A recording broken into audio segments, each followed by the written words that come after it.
3 weeks ago, I had an entire video made about Flash games, and specifically about the dress-up games made with Flash, which also led me down a rabbit hole of other programs regarding dress-up gaming. So the B-roll you're going to see in this video is the recordings of a grown woman having a little too much fun dressing up princesses and anime girls.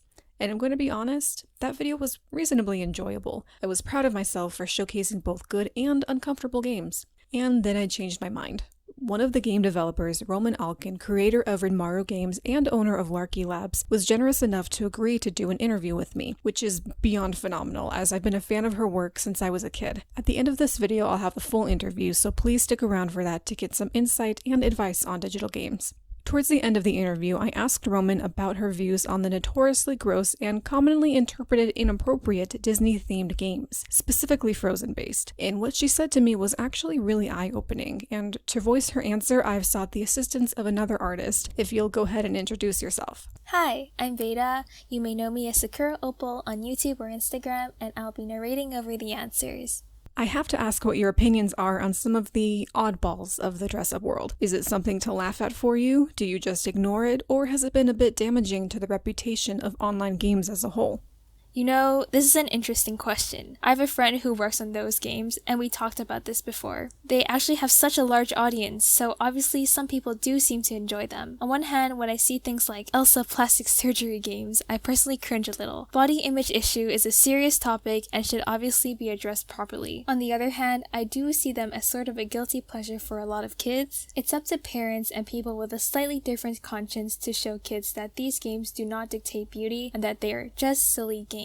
As for the reputation of online games, I feel like it would be a little presumptuous of me to decide whether my product has a higher morality or quality than other games. We are here to entertain, all of us. Your morality and the care and love you give will show itself through your work, and it will probably attract an audience with the same kind of views that you have. That alone is the reward, I believe. It's up to you to create something with love and receive love in return. I will of course do my part as my ideals and morality dictate, but I can't judge anyone for theirs. It's not up to me.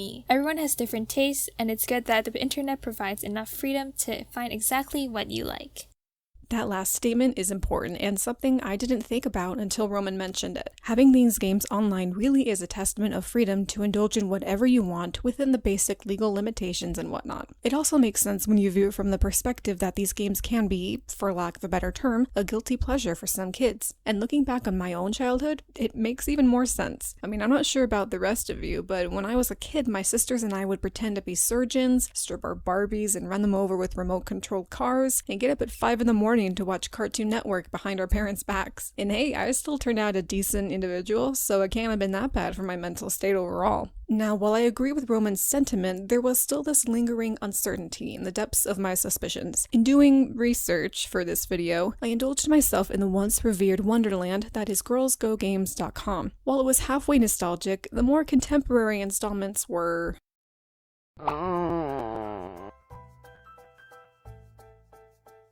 Ew. Are they just gross? Or is there some sort of underlying agenda? Truthfully, I wasn't entirely sure, so I tested my luck once again and decided to contact the folks in charge of Girls Go Games game distribution. Before we get into that, however, let's talk some brief facts. Girls Go Games is owned by Spill Games, and according to them, they were the very first online game website. In 2016, they went mobile, and as of 2019, they sold that same business in June. And as their company states in their title, game distribution is responsible for distributing their online games. Hopefully I got all of that correct, if not, someone scold me. But you can already see that these two are massive game companies. It would be a shot in the dark if they ever responded to my inquiry. So when they did respond, I was a bit flabbergasted. They actually thought an interview was a great idea, and I'm sure they were rightfully concerned that I might just be trying to get some dirty secrets to make a hit piece on them or something. I mean, can you blame them? Nonetheless, I reassured them that my intentions were pure, simple, and in honor of my childhood. I was honestly really excited for the chance to talk to someone on their development team, especially as a digital artist myself. So I remained in wait for them to reply, and I waited, and then I followed up as politely as I knew how, and I waited all the more, and after about, 5 more days, the realization finally struck me.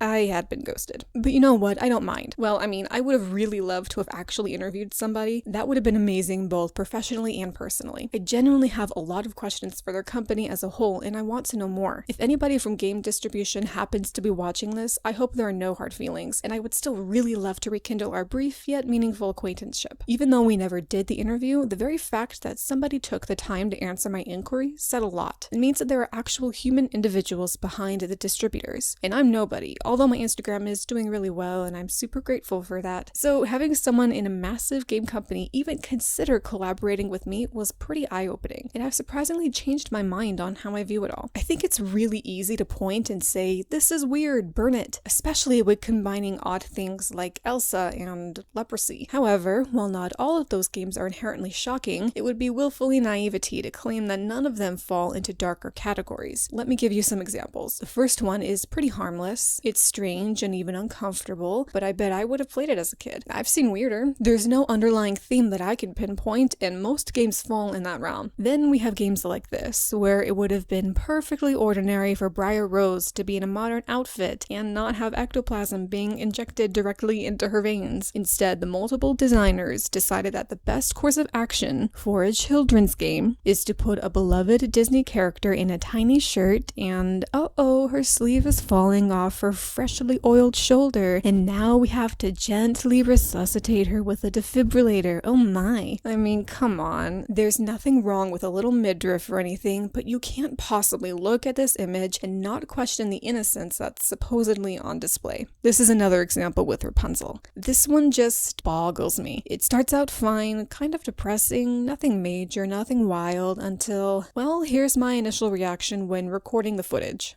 What did they do to Rapunzel? I don't even want to play that. Okay, we're playing it. There's another triangle. Don't smile at me. Don't pretend like I'm doing you a favor. Oh, really? Let me, yeah, this is how I brush my hair too. Perfect. Oh, here's another fetish.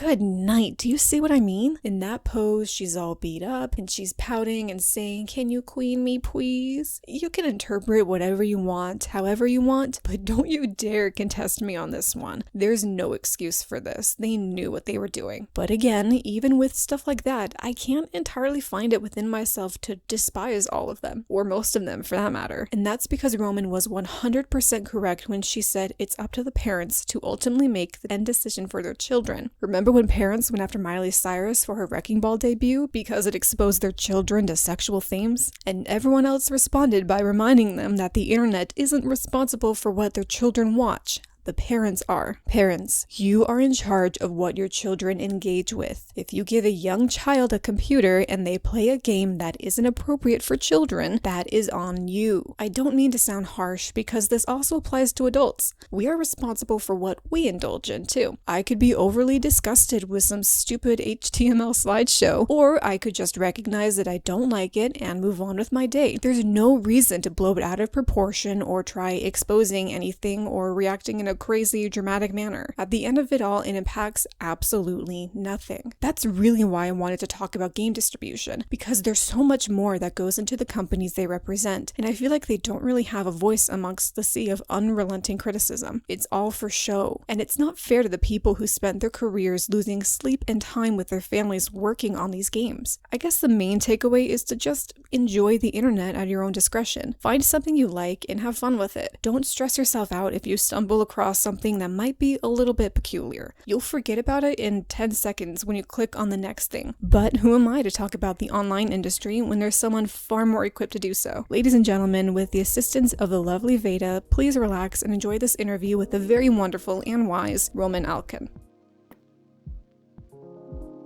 How long have you been making art professionally, and was your website your starting place, or was there another opportunity prior to that? I don't think I can call what I do art, as I'm working with talented artists all over the world to create games with their artwork. I mostly feel like what I do is kind of a puzzle. I just find the right pieces and put them together. I've made character creator games for a little over 10 years and started making interactive fiction in 2013 to 2014. My starting place was DeviantArt for a couple of months when I was making dress-up games as a fun hobby, until one day me and a close friend of mine realized that they were getting more and more popular and decided to create Rinmarugames.com. Did you attend university? I actually did not attend university. I come from a very academic family. My father is an architecture teacher and my mother has several diplomas in plastic arts. Being around school all my life, I just couldn't get out fast enough. Although I do believe I could have used the practice and the social side of continuing an education, this is what I chose and what I feel was best for me. Did you always want to be a digital artist, or was it a pleasant surprise that it was so successful?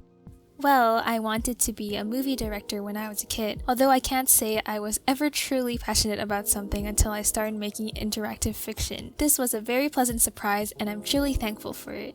Which game was your favorite or least favorite that you published? My personal favorite is the first manga creator game I've made with Prince of Red Roses. It has a special place in my heart because it was also the start of a long creative partnership with Prince of Red Roses. They are one of my closest friends and also the real face of Rinmarugames.com. My least favorite, I can't say. I have a lot of hits and misses, and although there is a bit of nostalgia, I honestly mostly feel relief. Rinmarugames was partly me trying to prove myself. I grew up with it. I wanted to show everybody that my choices weren't setting me up for failure. I risked too much and I fought too much for it. Now I know I don't have to prove myself anymore and I enjoy what I do 10 times more. I am thankful to Rinmarugames for a lot of things, but it was really the right time to let it go. I'm curious to know any details about yourself that would help others get to know you better. Sure, my real name is Roman Alkin, I'm from Turkey, Istanbul, and I currently live in Manchester, UK. I'm going to be 32 this March and I have 2 rescue cats. I remember the manga forums being very fun, but was it difficult to manage on your end? How did you prioritize so many projects at once? Well, it's difficult to say. I actually do enjoy working a lot. I'm one of those people that need to be busy all the time, so I can't complain. Even during vacation, I feel a bit restless. This is my pace, so I'm okay with it. Do you have any advice for starting artists out there? Not so much of an advice, because something that may have worked for you may not work for another person. I'm also still learning, and this is such a new domain. One thing I've seen happen in my life over and over again is that when you work alone and you don't see many previous examples of what you do, you can sometimes feel hopeless and come close to giving up. If you feel like that's the case for you, please give it one more chance. Stand up, dust off your knees, and give it one more go. 80% of times it'll work out and you will achieve whatever you're trying to achieve, and the remaining 20% will give you so much experience and understanding. This is just something I've seen happen to me many times, and I think people can sometimes give up a little bit too soon, especially in a time where easy success is advertised so much. There is an element of luck for sure, but if you don't push your luck, it may never come. Do your best and take the rest as experience. What are you most excited for going forward with a new era of Rinmarugames? I've actually been working on commercial interactive story games since 2018 with the release of Cardinal Cross, which you can find on Steam and itch.io. I've also registered my UK-based video game company Larky Labs very recently, where I'll be both developing and producing story games of different kinds. And lastly, any message or final bow before the new era of games really kicks off? I am so thankful and grateful for the support and love I still receive even after such drastic changes. When you make something with love and passion, the support that you receive is sometimes the only thing that helps you keep moving forward. I could never have done anything without the people who have been with me all this time. I really hope I could and I will keep providing laugh and entertainment for everyone. Thank you, Veda, and thank you, Roman. Please take a look at Sakuraopal's YouTube and Instagram and help support Rinmaru with her games. Very awesome and talented ladies. Also, I'm sorry this took so long. I got really sick. I was bedridden for a while. I'm fine now, so I'm sorry about that, but I followed through and I still made the video, so I hope we're okay. I'm still on Instagram somehow. I also sell stickers on my Redbubble, so you should go buy those. And I have books too. I also wrote stuff. I don't know. Games used to be fun. They used to be a lot less. This was one of them! No way! Did I find it? It's one of the old ones! Wow! It's still in Comic Sans!